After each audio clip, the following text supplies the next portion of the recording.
estamos na nossa sequência de Apocalipse. Convido para abrirem suas Bíblias, capítulo 5. Continuamos na nossa exposição, versículo a versículo, Palavra de Deus. Esse livro tão precioso, tão importante, que nós tínhamos tanto medo de estudar. Que o Senhor tem nos abençoado, tem aberto essa revelação para nós. Às vezes eu me sinto como Lutero, estava lendo a biografia de Lutero recente, e ele escrevendo sobre a Bíblia, um homem que lia, escrevia muito. Uma certa carta ele mandou para um amigo e disse: Salomão está me dando muito trabalho estudando Eclesiastes, mas ele vai ter que ceder, Então continuou estudando, pedindo ajuda ao Senhor para que Salomão cedesse e ele entendesse o grande livro de Eclesiastes. Às vezes eu digo isso de João também: João está me dando trabalho. Na verdade ele está sendo bem amigável, e Deus tem mostrado que esse livro não é difícil. Pelo contrário, é um livro até fácil, cheio de desafios, com uma lição preciosa de santificação e amor ao Senhor. Espero que mude daqui para frente a sua visão do livro de Apocalipse. Capítulo 5. Semana passada nós lemos, em alguns momentos eu pedi para a igreja participar, vou pedir de novo, aquelas partes onde são cânticos. Na versão atualizada está com uma diagramação diferente, como poesia. Então essas partes a igreja vai ler respondendo. A primeira parte são os 4 seres viventes, os anciãos, que entram no coro, nesse hino de adoração. Depois os 4 seres viventes, os 24 anciãos e milhares de anjos, ainda louvor dos seres celestiais. E na última parte são os anciãos, os 4 seres viventes, os anjos e toda criatura que há no céu, na terra e debaixo da terra. Todo o universo cantando um hino de adoração ao Cordeiro de Deus. Então, vamos ler, preste atenção em alguns momentos, vocês lerão juntos. Apocalipse capítulo 5, verso 1.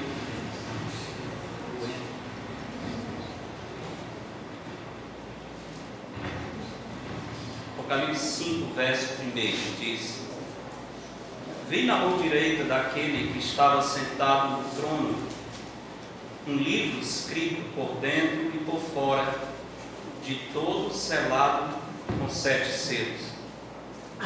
Vi também um anjo forte que proclamava em grande voz: Quem é digno de abrir o livro e de lhe desatar os selos? Ora, nem no céu, nem sobre a terra, nem debaixo da terra, ninguém podia abrir o livro, nem mesmo olhar para ele.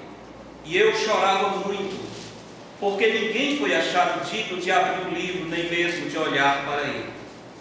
Todavia, um dos anciãos me disse: Não chores, eis que o leão da tribo de Judá, a raiz de Davi, venceu para abrir o livro e os seus 7 selos. Então vi no meio do trono e dos 4 seres viventes e entre os anciãos, de pé, um cordeiro como tendo sido morto. Ele tinha 7 chifres, bem como 7 olhos, que são os 7 Espíritos de Deus enviados por toda a terra. Veio, pois, e tomou o livro da mão direita daquele que estava sentado no trono.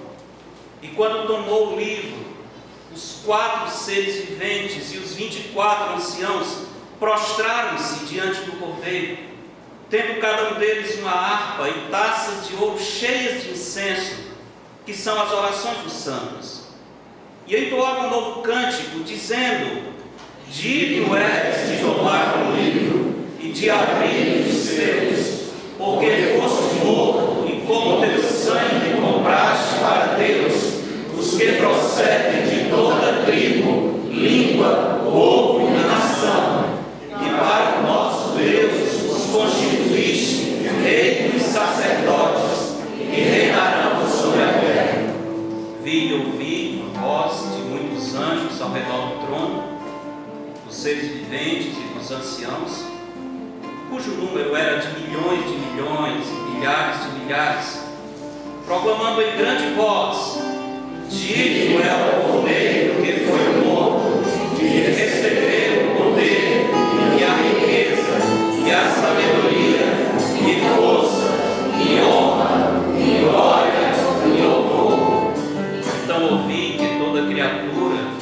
céu e sobre a terra, debaixo da terra e sobre o mar, e tudo que neles há, estava dizendo: aquele que está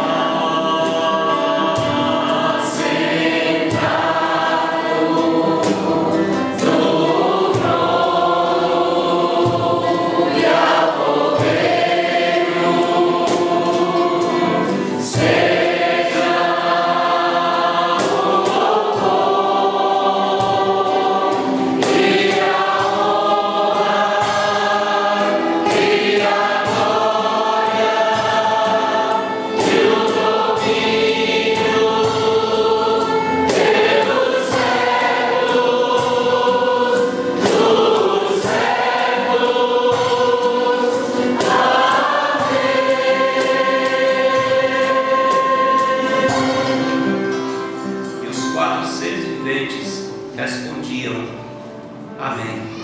Todos os anciãos prostraram-se e adoraram. Oramos. Senhor nosso Deus, nesse momento, Senhor, como nessa cena celestial incrível e gloriosa, nós queremos nos prostrar diante de Ti e reconhecer que aquele que está sentado no trono, ao Cordeiro, seja o louvor, a honra, a glória, o domínio pelos séculos dos séculos. A Ti pertence, Senhor, toda a honra, a glória, o louvor, sabedoria e ações de graças. Porque Tu criaste todas as coisas, por Tua vontade foram criadas e vieram a existir. Tu és digno, Senhor, Tu és suficiente, Tu és necessário, Tu és apropriado para receber a adoração da Tua igreja. Nós possamos Te adorar, Senhor, nesse momento, com os nossos espíritos reverentes, corações guiados pelo Teu Espírito e a alma cheia da Tua palavra, com reverência recebendo o alimento do Senhor, crescendo em santidade, temor do Senhor, para a Tua glória, para o bem do Teu santo Evangelho, para que todos os povos saibam que Tu és, Senhor. Em nome de Cristo. Amém.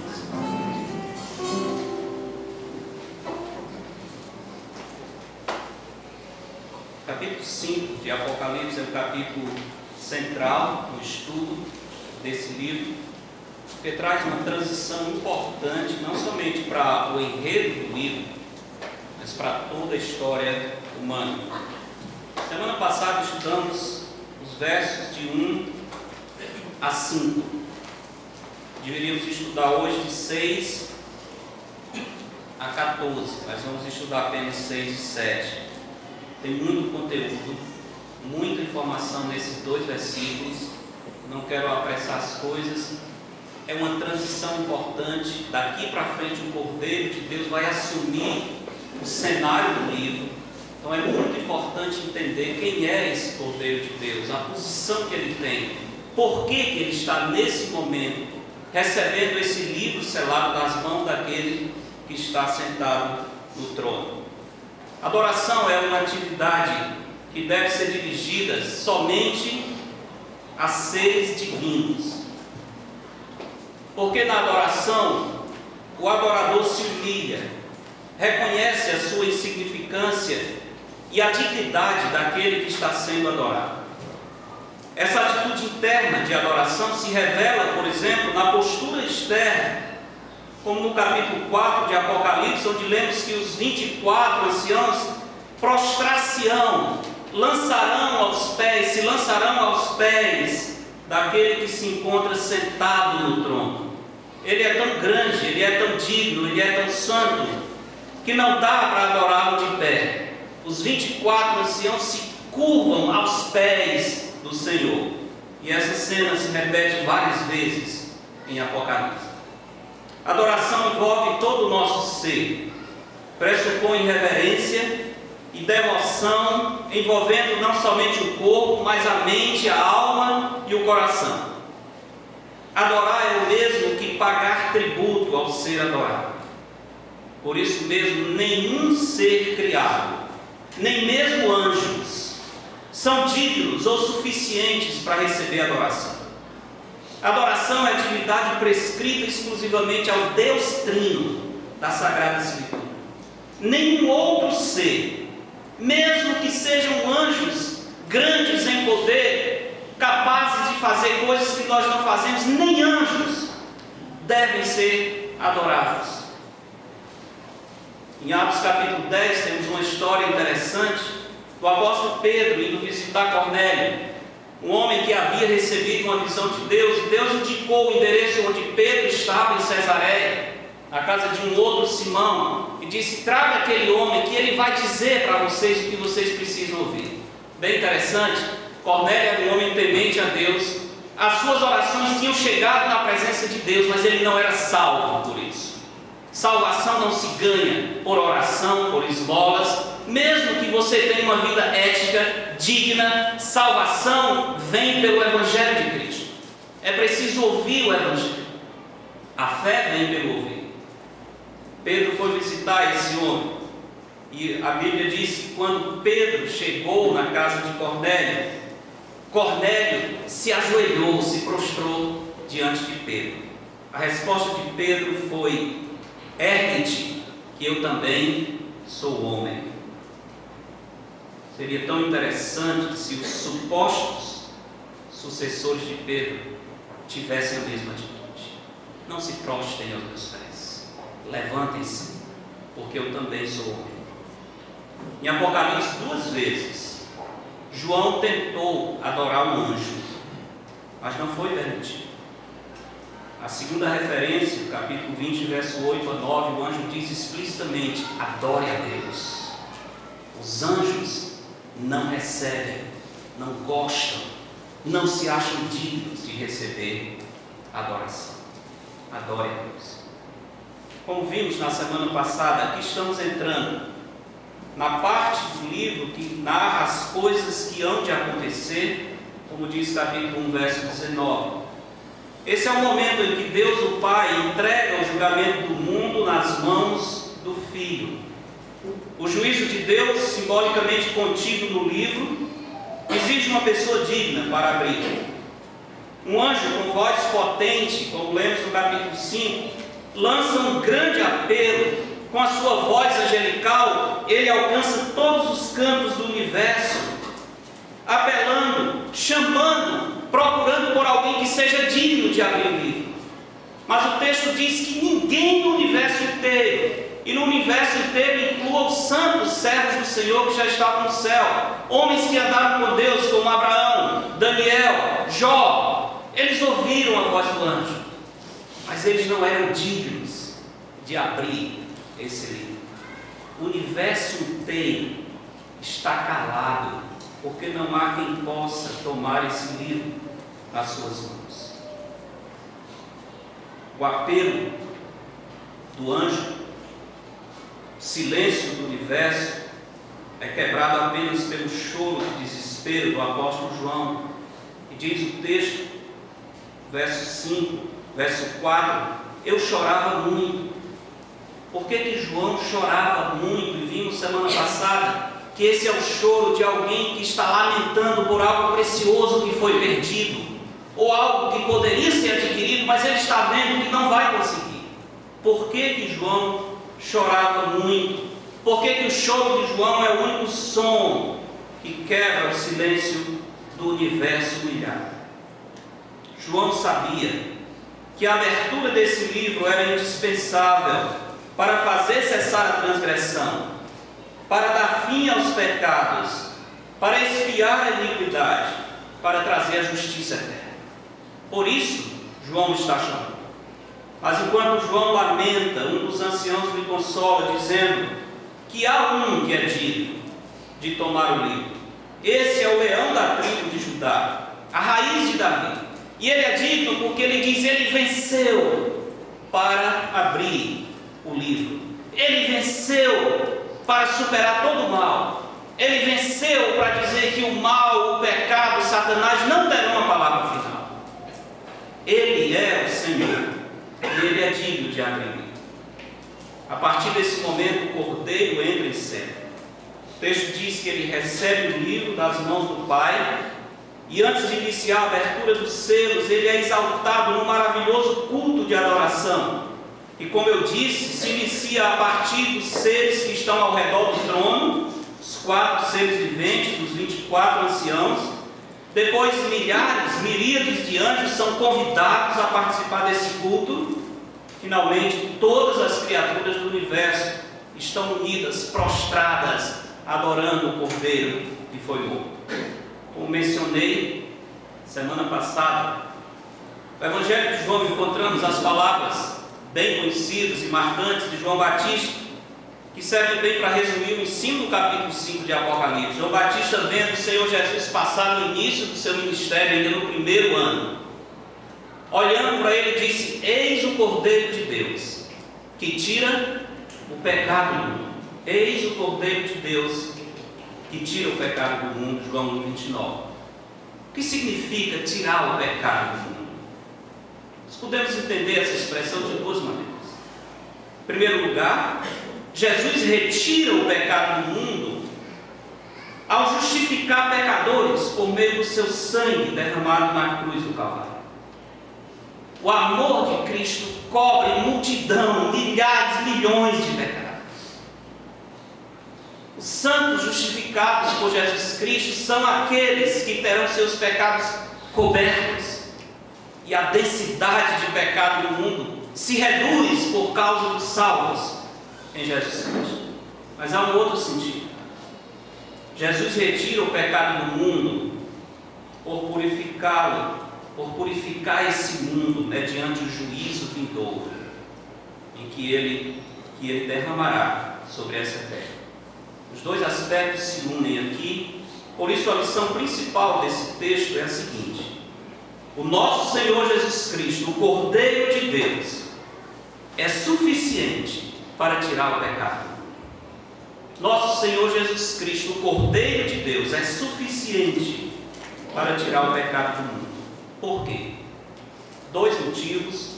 Primeiro, versos 1 a 5, que estudamos na semana passada. Porque Ele é digno de assumir o trono do universo. Essa é a primeira razão. Ele é capaz de tirar o pecado do mundo porque Ele é digno, Ele é suficiente, Ele é capaz de assumir o trono do universo que pertence a Deus. Segunda razão, nosso Senhor tira o pecado do mundo porque Ele é digno de receber a adoração do universo. Ele é digno de receber a adoração do universo, versos 6 a 14. Versos 6 a 14, portanto, vai falar sobre o Cordeiro de Deus e a sua dignidade de ser adorado em todo o universo. Versos 6 e 7 descreve o Cordeiro, especificamente por que ele é digno. Versos 8 a 14 vai descrever a forma como essa dignidade exige que ele seja adorado. Então vamos, em primeiro lugar, pensar a dignidade do Cordeiro hoje à noite. Se ele não vier essa semana buscar a sua igreja, próximo domingo nós veremos a segunda parte. Se os irmãos vierem e não estiverem, porque aconteceu o arrebatamento do nosso presente. Não, eu espero que se acontecer, os irmãos não venham, tá? Mas se vierem, faça o culto, algum assim mesmo. Mas eu não estarei. Nem vocês, amém? Amém. Cordeiro que é digno de receber a adoração. Verso 6, Apocalipse 5 diz: então vi, disse para os irmãos na semana passada que esse verbo ver, que aparece 5 vezes no capítulo 5, marca novas visões. E o verbo tem aquela ideia de uma cena forte que aparece diante dos olhos assustados do apóstolo João. Lembra que o apóstolo João está em uma visita do céu, que começa no capítulo 4. Uma voz que lhe chamou de sobe para aqui. E ele viu uma janela do céu. E ele teve o privilégio único e singular de penetrar no terceiro céu e junto ao trono de Deus. Esse trono está descrito no capítulo 4.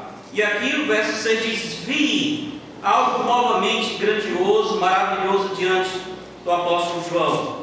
Vi no meio do trono e dos 4 seres viventes e entre os anciãos, de pé, um cordeiro, como tendo sido morto. Ele tinha 7 chifres, bem como 7 olhos, que são 7 Espíritos de Deus enviados por toda a terra. Antes de tudo, devemos notar que no versículo 6 houve uma mudança interessante. No final do verso 5, o ancião que consola João diz: eis que o leão da tribo de Judá. Aqui ele é leão, poderoso, dominador, o leão da tribo de Judá, a raiz de Davi, o descendente prometido, desde Gênesis 3,15. Raiz de Davi, venceu para abrir o livro e os seus 7 selos. Ele é leão no verso 5, mas é cordeiro no verso 6. É uma mudança bem interessante. Leão vencedor para cordeiro morto, versículo 6. Essa mudança de leão para cordeiro é o que qualifica Cristo para tirar o pecado do mundo, para vencer o mal. O Senhor tira o pecado do mundo, vence o mal, envergonha Satanás e todos os seus demônios, não tanto pela sua força de leão dominador, mas pelo seu amor humilde demonstrado na cruz do Calvário. Não é a sua competência heróica, mas o seu amor que vence Satanás e todo o mal. Em todo o Antigo Testamento, interessante, Cristo é chamado de cordeiro apenas uma vez. Claro que todos os cordeiros mortos, desde a época de Moisés, no tempo, todos apontavam para Cristo. Mas ser chamado de cordeiro no Antigo Testamento inteiro apenas uma vez, em Isaías 53:7. No Novo Testamento, Jesus é chamado de cordeiro 4 vezes, mas em Apocalipse apenas, o livro da vitória de Cristo, ele é chamado de cordeiro 31 vezes. A vitória de Cristo é por causa da cruz, é porque ele é o cordeiro que foi morto. Impressionante isso. Não é tanto porque ele é o leão, mas é porque ele é aquele que se submeteu, se humilhou, se entregou na cruz do Calvário por nós. Isso nos lembra Zacarias 4:6, onde o profeta diz: não por força nem por violência, mas pelo meu Espírito, diz o Senhor dos Exércitos. E eu diria, irmãos, que aqui nós temos um grande exemplo do princípio que o apóstolo Paulo diz em Romanos 12: não te deixes vencer do mal, mas vence o mal com o bem. A força do bem, a força do amor, é a maior força que existe no mundo. Foi por essa força do amor e da humildade que Jesus se tornou o vencedor, o grande juiz, o conquistador, o Deus glorioso de Apocalipse. O que fazer então quando estamos sendo perseguidos, humilhados, desprezados, quando estamos sendo alvo de maledicência, quando estão desejando o nosso mal? Não te deixes vencer do mal. Não lute como um leão. Haja como um cordeiro humilde. Pelo contrário, o que fazer com os inimigos? Se ele der uma, leva 2. Não. Pelo contrário, se o teu inimigo tiver fome, dá-lhe de comer. Se tiver sede, dá-lhe de beber. Porque fazendo isso, amontoarás brasas vivas sobre a sua cabeça. Não te deixes vencer do mal, mas vence o mal com o bem. Romanos 12, 21, 22. Que qualifica o Senhor Jesus para receber a adoração do universo? Em primeiro lugar, a sua posição em relação ao trono de Deus. Primeira frase do verso 6: então vi no meio do trono e dos 4 seres viventes e entre os anciãos. Essa posição, onde o Senhor está? Ele está perto do trono. O texto diz: vi no meio do trono. A expressão um pouco confusa, mas dá para entender melhor se lembrarmos do capítulo 4, que o trono de Deus está cercado por alguns círculos especiais. Está o Senhor no seu trono. O primeiro círculo mais íntimo são os 4 seres viventes. Depois os 24 anciãos. Depois todos os anjos. São círculos concêntricos, o Senhor Jesus sendo o ponto central. O Cordeiro está no meio com os 4 seres viventes. Ele está perto do trono, ele está ao lado. A posição de Cristo é a destra de Deus, a Bíblia diz. Ele está ali como o Filho amado para receber a autoridade do Pai.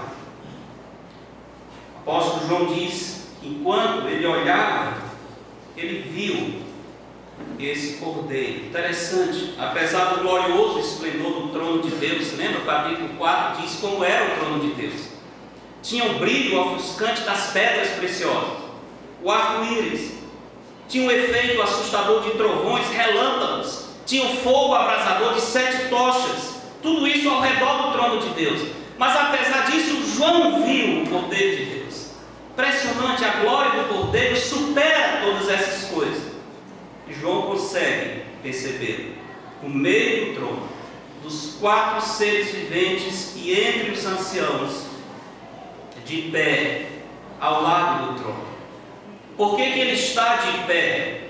A Bíblia sempre descreve o Filho de Deus sentado à direita do Pai. Há algumas cenas em que Cristo está de pé, é porque algo importante ele vai fazer. Um ministério especial ele vai realizar.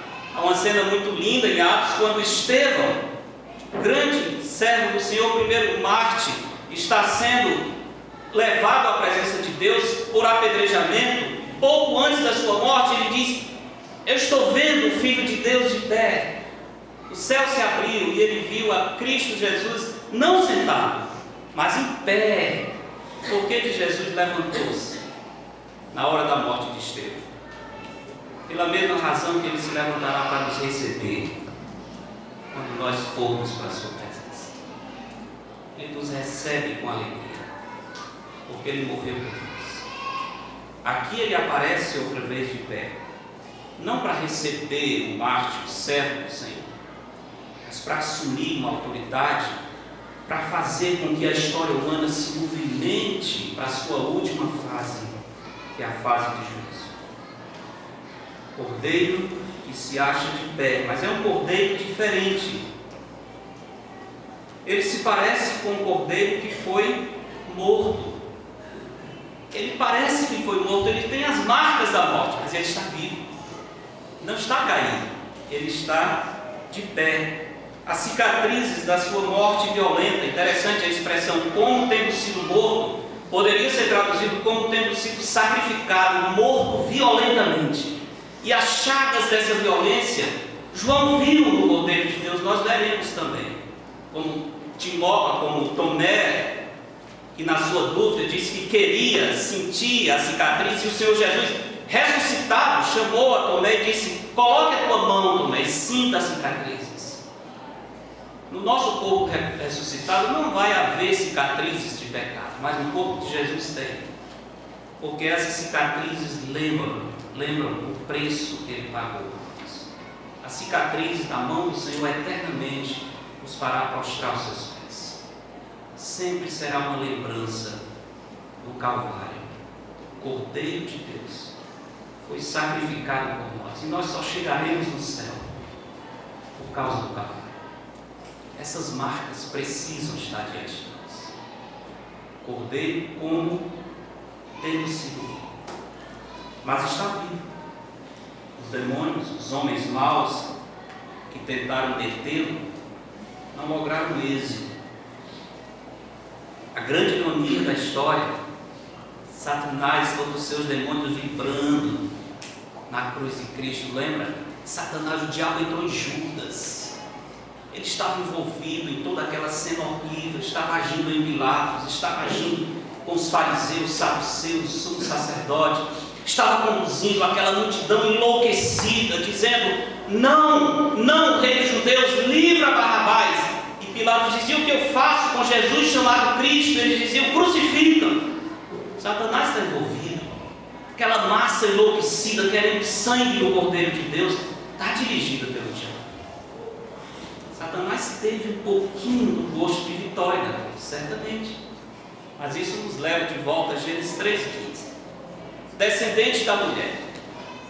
O Senhor disse: tu lhe ferirás a cabeça, e ela, a serpente, ferirá o calcanhar. O descendente vitorioso teria uma ferida no calcanhar. A cruz era essa ferida. A serpente teria a cabeça esmagada. Debaixo dos pés de Cristo, não de Maria, não de Deus. Debaixo dos pés do Cordeiro de Deus. Paulo diz: em breve o Senhor esmagará Satanás debaixo dos nossos pés. Grande ironia é que aquilo que deu um pequeno sabor de vitória para o diabo foi o começo da sua derrota final e absoluta. Porque a cruz não terminou a história. Depois da cruz tem o túmulo vazio, tem a vitória sobre a morte. Ele venceu a morte, triunfou sobre todos os seus inimigos. Talvez os irmãos tenham a mesma sensação que eu tenho quando vai ao cemitério.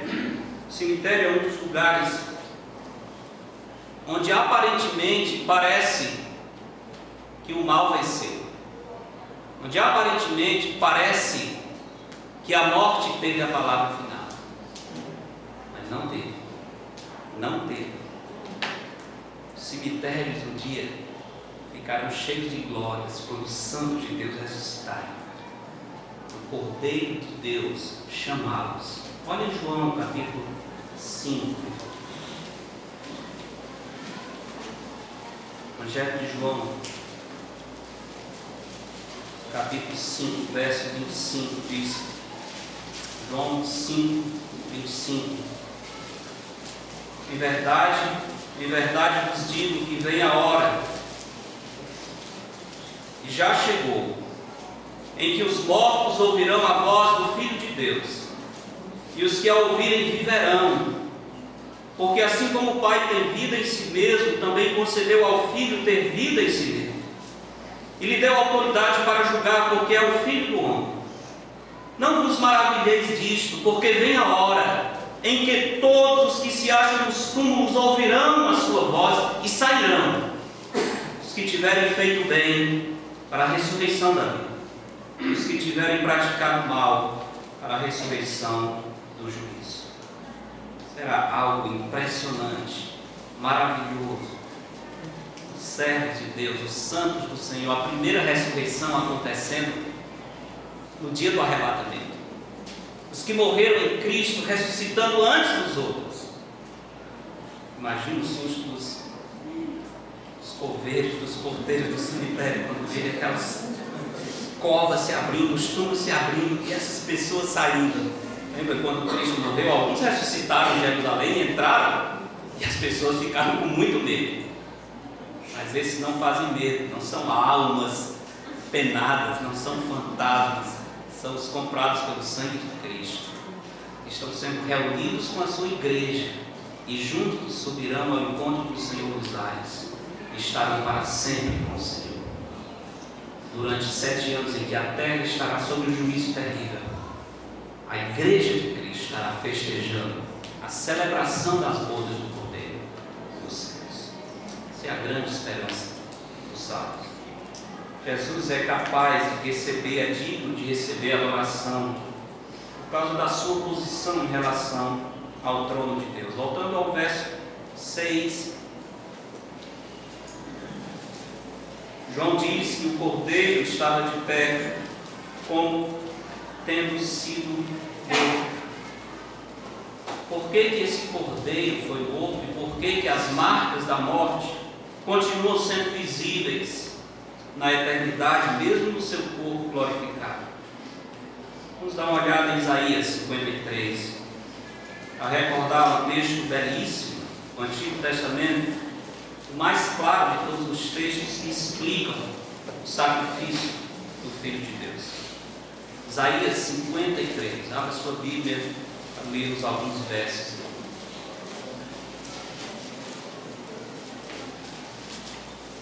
Isaías 53, verso 1 diz: quem creu em nossa pregação, e a quem foi revelado o braço do Senhor, porque foi subindo como um renovo perante ele, como raiz de uma terra seca.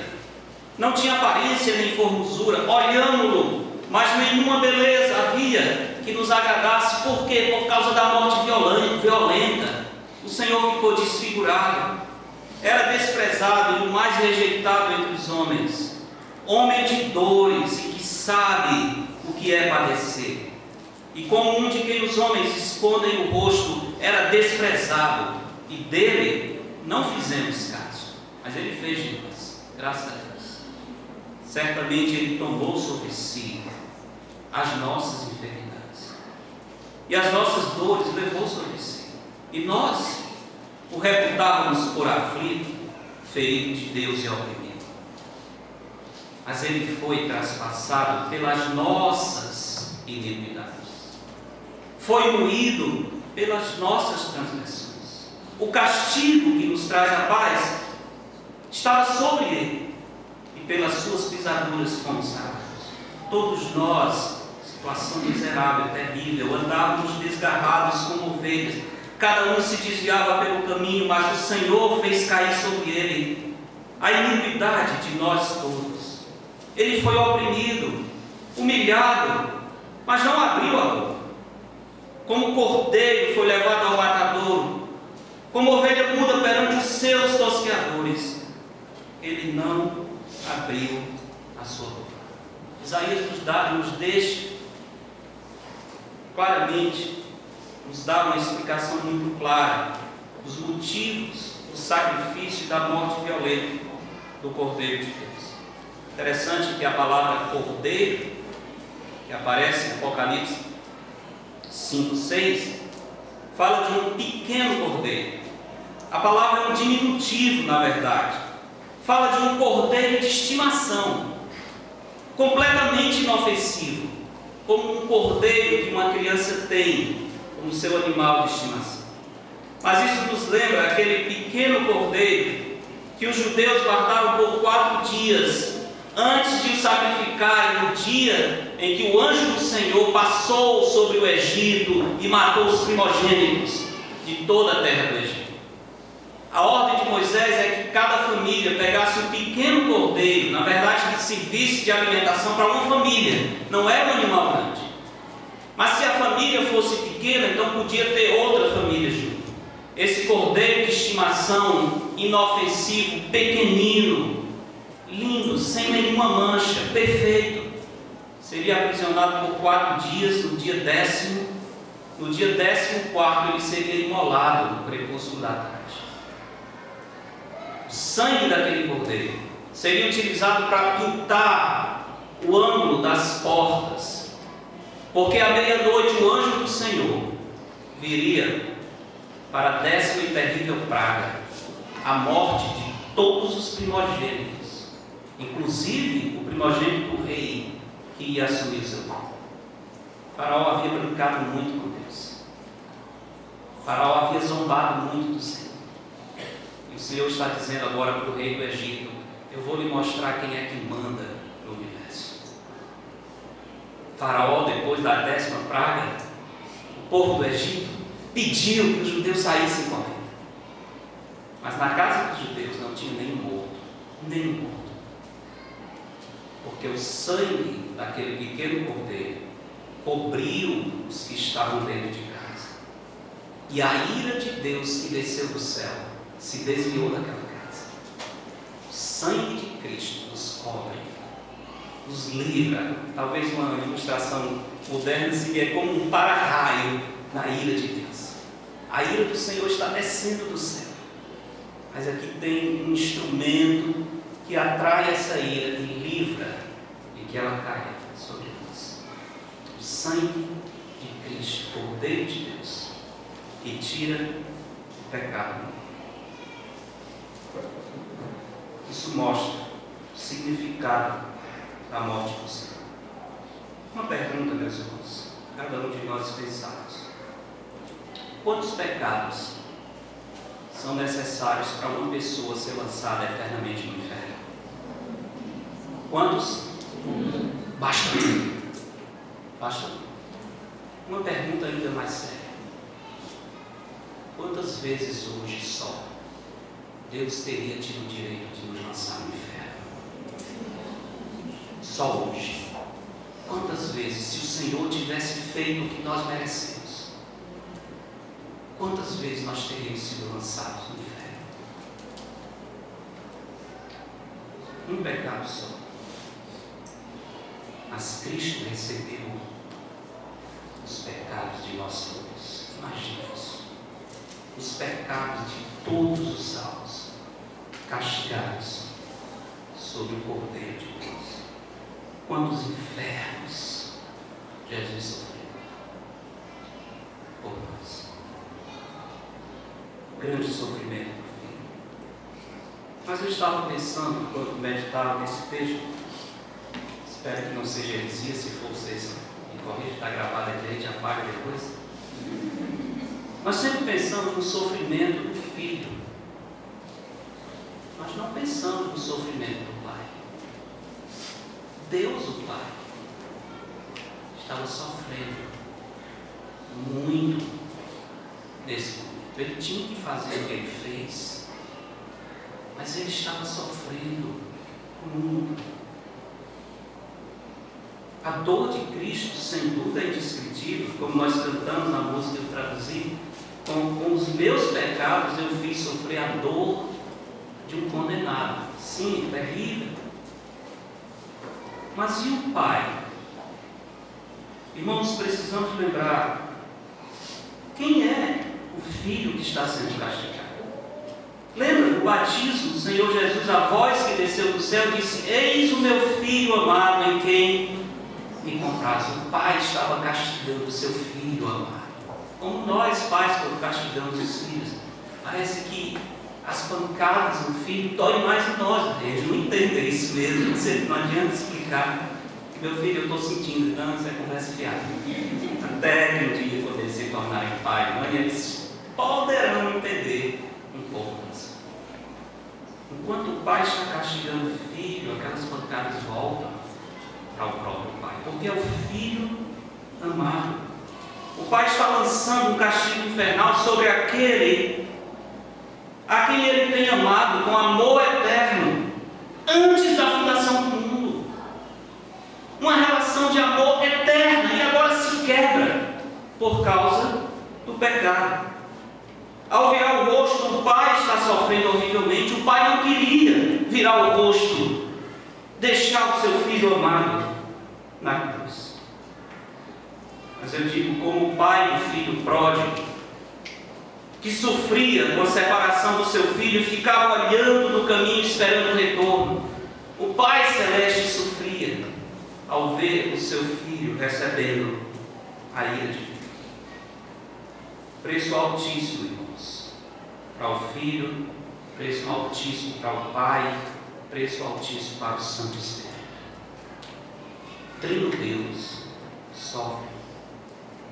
Por isso, irmãos, não esqueçamos o preço dos nossos pecados. Não esqueçamos o custo altíssimo que o Deus Trino pagou por nós. Não existe nada que eu possa fazer por Ele que possa sequer se comparar com aquilo que Ele fez por mim. Tire da sua cabeça a ideia insana de que Deus me deve alguma coisa. De que se eu servir ao Senhor, se eu der a minha vida por Ele, Ele me deve algo. Deus não deve nada a nós. Nunca nós vamos sofrer por Ele, nem perto aquilo que Ele sofreu por nós. Eu acho que isso é o que explica o sacrifício de servos de Deus, que não amam a própria vida quando pensam no sacrifício de Cristo. Olha Apocalipse capítulo 12, uma ilustração de pessoas que não amaram a própria vida, lembrando daquilo que o Cordeiro de Deus fez. Apocalipse 12, verso 9 diz: e foi expulso o grande dragão, a antiga serpente, que se chama Diabo e Satanás, o sedutor de todo mundo. Assim, sim, foi atirado para a terra, e com ele os seus anjos. Então ouvi grande voz do céu proclamando: agora veio a salvação, o poder, o reino do nosso Deus e a autoridade do seu Cristo, pois foi expulso o acusador de nossos irmãos, o mesmo que os acusa de dia e de noite diante do nosso Deus. Eles, pois, o venceram por causa do sangue do Cordeiro e por causa da palavra do testemunho que deram. E olha isso, e mesmo em face da morte, não amaram a própria vida. Mesmo em face da morte, deram a sua vida por Jesus Cristo. Não pagaram a salvação deles. Cristo ainda fez infinitamente, muito mais por esses mártires. Eu li recente uns livros sobre alguns homens de Deus. Eu recomendo, posso te recomendar bons livros, porque boas leituras nos edificam. Uma série do pastor John Piper, não recomendo tudo, John Piper, preciso ser honesto, mas essa série eu recomendo. Uma série de 3 livros, cada um deles falando sobre um servo de Deus no passado. Esse especialmente que eu li recente, fala sobre Agostinho, Lutero, Calvino, e o anterior fala de alguns servos de Deus que deram a sua vida por amor a Cristo. Um desses homens chama-se William Tyndale. Foi o homem que deu a Bíblia na língua inglesa para o seu povo, mas ele deu a vida para poder traduzir a Bíblia. Pensar no sangue de muitos mártires que se entregaram à morte por Cristo e meditar nos seus sofrimentos nos anima nas nossas lutas, porque nós achamos que estamos lutando demais, estamos sofrendo, a vida está muito difícil. Meus irmãos, pare de besteira, não diga isso. Nós temos uma vida boa demais, nós não sofremos nada, nós vivemos num paraíso. Crente como nós, uma igreja assim, com ar-condicionado, uns 500 carros ali para sair, não temos nem que andar sequer para ir para casa. Depois disso, podemos ir onde quiser, gastar com o dinheiro da oferta do lanche, desculpe. Nós não temos sofrido. Não diga isso. É uma blasfêmia. Que vida triste, você não sabe o que é sofrer por amor a Cristo. Nós vivemos uma vida muito tranquila. Todos nós aqui temos muito mais, muito infinitamente mais do que precisamos para viver. Nós temos que dar graças ao Senhor todos os dias e nunca sair dos nossos lábios uma palavra de murmuração, porque nós não sabemos o que é sofrer por amor a Cristo. Esses homens sabem, esses mártires sabem, eles pagaram uma vida. Olha, Tyndale fugiu da sua pátria em 1524, foi queimado e preso a uma estaca em 1536. Em uma carta temos um pequeno vislumbre do sofrimento enfrentado no tempo do exílio entre a Alemanha e a Holanda, onde ele ficava se escondendo para não ser morto. E num trecho ele diz: as minhas dores, minha pobreza, meu exílio fora do meu país natural, a amargura, a amarga ausência dos meus amigos, minha fome, minha sede, meu frio, o grande perigo em que estou envolvido, e finalmente as outras inumeráveis lutas difíceis e contundentes que enfrento. Em outra carta desse homem, ele ficou preso vários meses em um castelo, e era tão frio, ele escreveu para o rei dizendo: por favor, me mande ao menos uma capa, porque eu estou sendo congelado nesse castelo frio. Não mandaram a capa, mas pouco tempo depois o tiraram para ser queimado a uma estaca. Amarrado, nunca casou. Uma vida entregue por amor a Jesus Cristo. Mas Jesus fez mais por ele. É por isso que ele vivia para o Senhor. Um outro homem que queria destacar, Adoniran Judson, pagou um altíssimo preço para levar o Evangelho ao país que hoje é chamado Myanmar.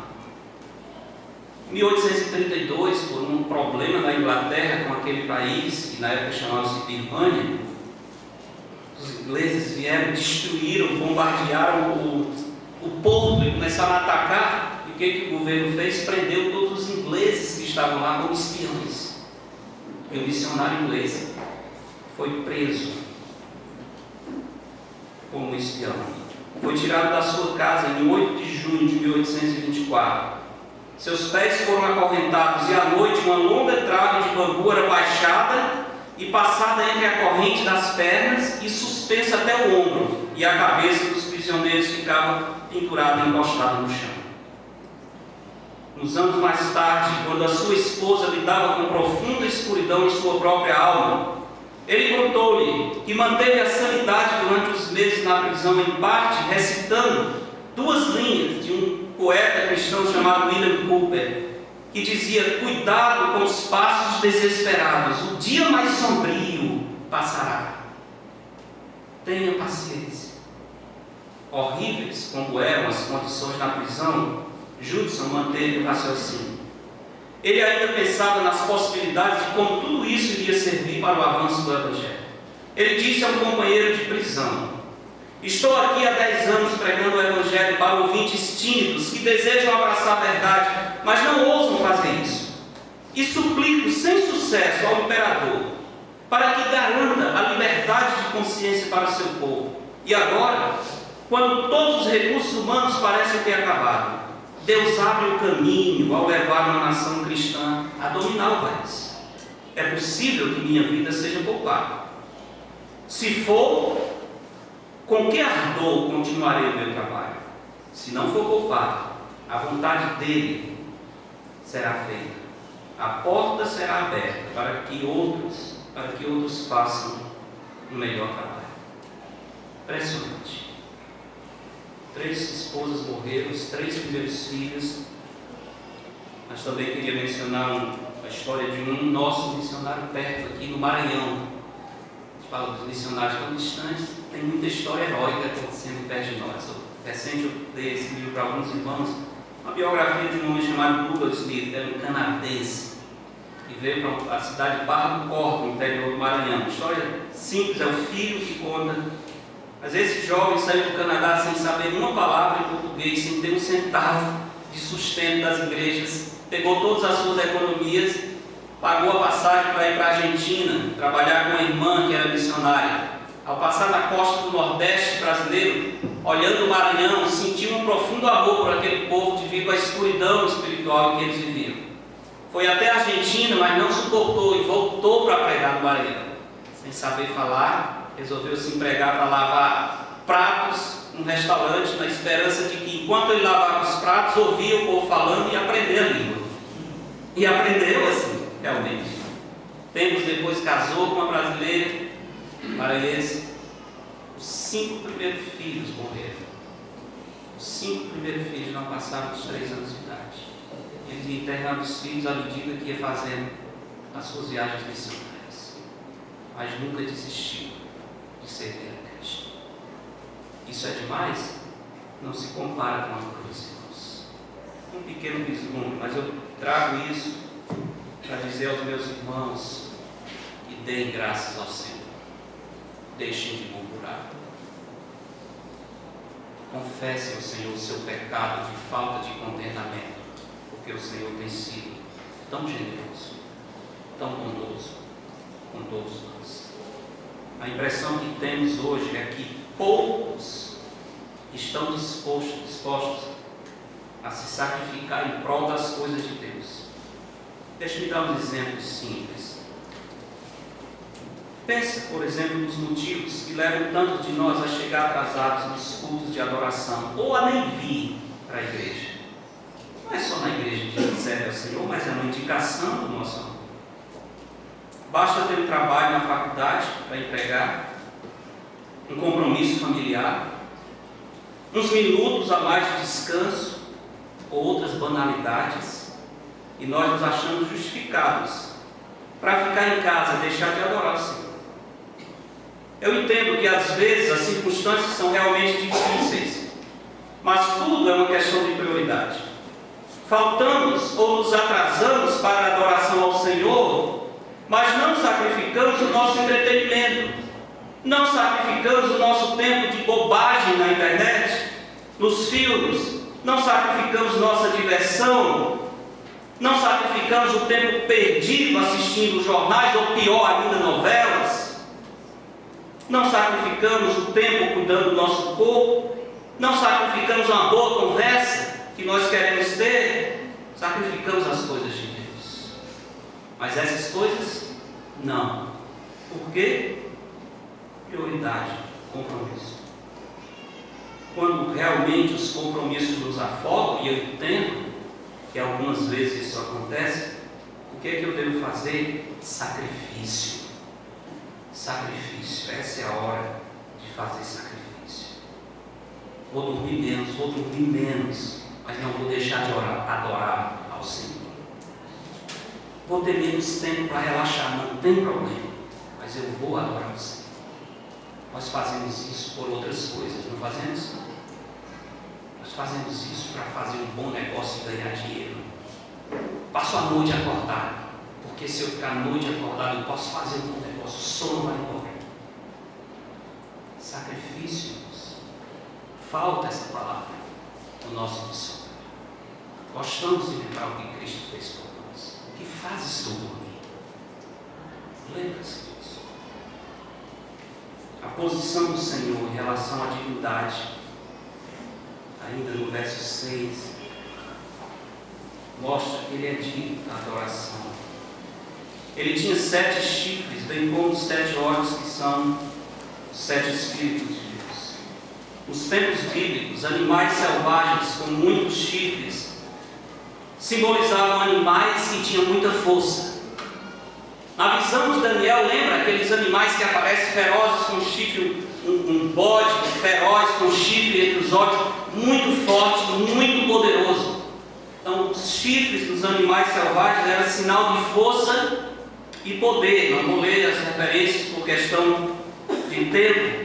E o número 7 significa perfeição, algo que é absoluto. Ele tem 7 chifres, ele tem um poder absoluto.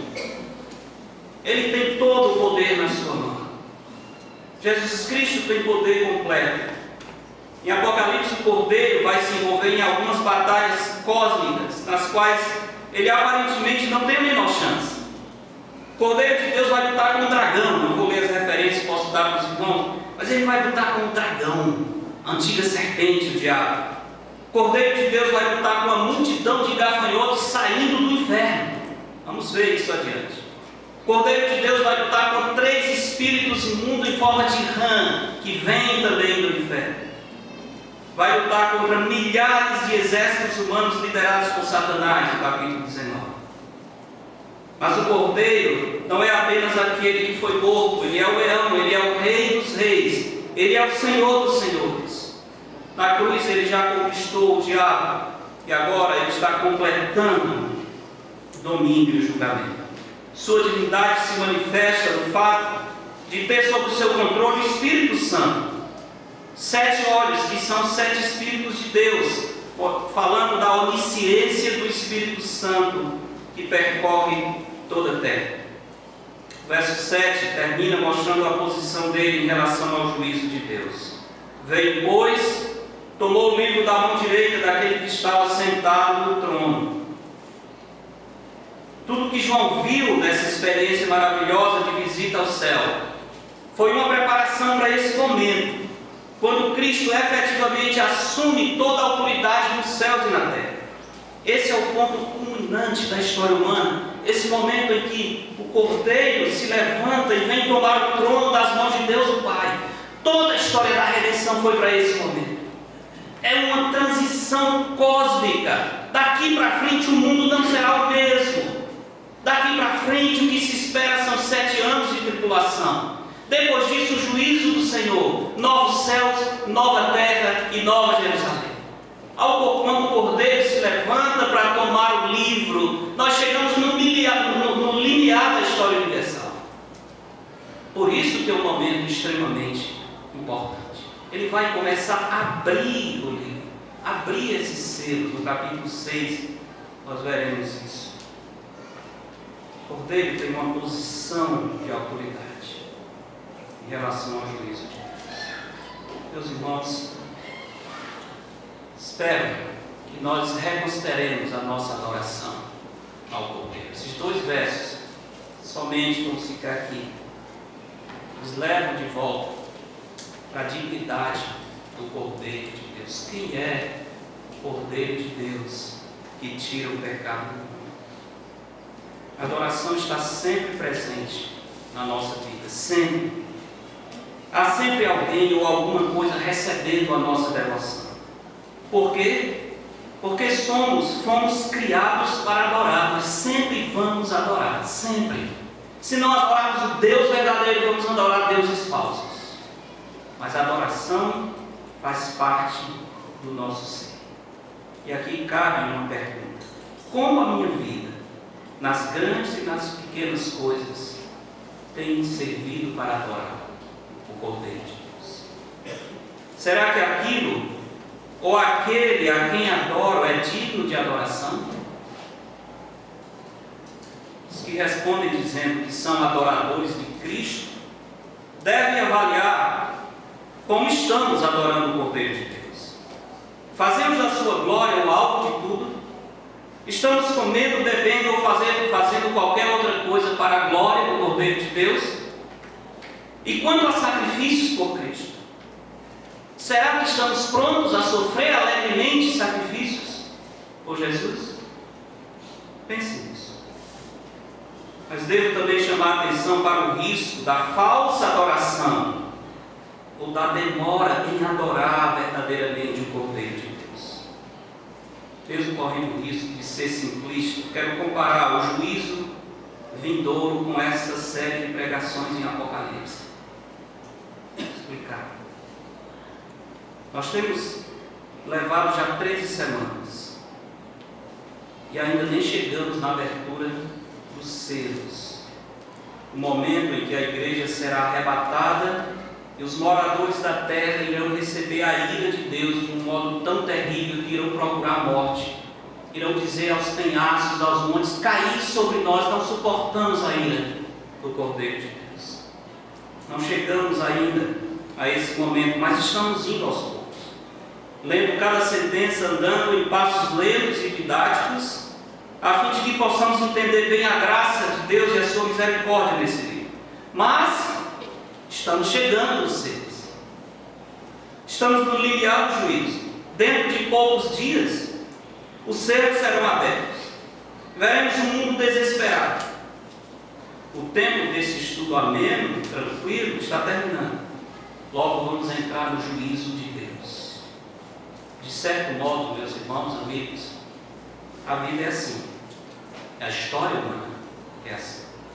Deus vai nos ensinando pacientemente, versículo a versículo, pegando nas nossas mãos como um pai que conduz o filho que não tem discernimento, vai estendendo a sua misericórdia para nós. Mas esse tempo vai acabar.